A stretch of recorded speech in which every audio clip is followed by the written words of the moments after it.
I want to share a strategy with you today that I use in my online one-on-one tutoring sessions. You could also use this strategy, families, you could use this at home during homework time. So I'd like to set my students up for success with lots of visual support and schedules. And visual support is important for children because they tend to better understand and recall what they also see and not just hear. So my students will have a visual schedule, a list of activities we're going to complete during our session, and we can check them off as we go. But how do we incorporate breaks, like brain breaks, and how can we give student choice? And so one of the ways to allow the students to have choice is to allow them to choose breaks during the session.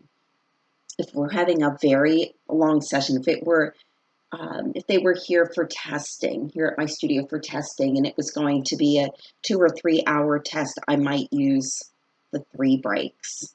A shorter session, 2 breaks. In a 50-minute session, 1 break. And so I laminated this page, and so that I can pull out the card that would be appropriate to use for the activity. So how this would work, let me use this one because this one is the most common. During a 50-minute reading intervention session, a student may have 1 break, and they can choose once we complete an activity. We generally have 6 or 7 activities. When an activity is completed, they may choose, I can have a break. And a brain break, is typically about 3 minutes. It's usually an educational game, listening to a few minutes of an audiobook, something that is still high quality, but they are having some choice and having a brain break from our intervention activities. Once they have that break, we put a check mark. Now they have a visual, and we're going to complete the other activities on the checklist.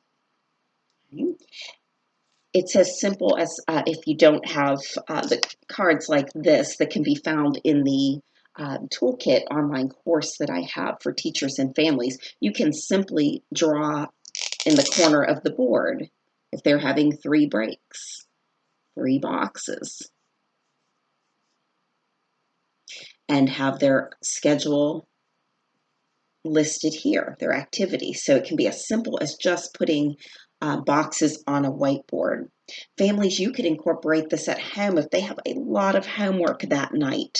You may want to pull out or write on a board or write on a piece of paper the boxes. I can have 2 breaks, I can have 3 breaks, so that they can work for a while, check off when they have a break. This allows for some student choice. It provides visual support. And so this is something I'd like to incorporate into my schedules. We want to set students up for success with structure, routine, predictability, and choice.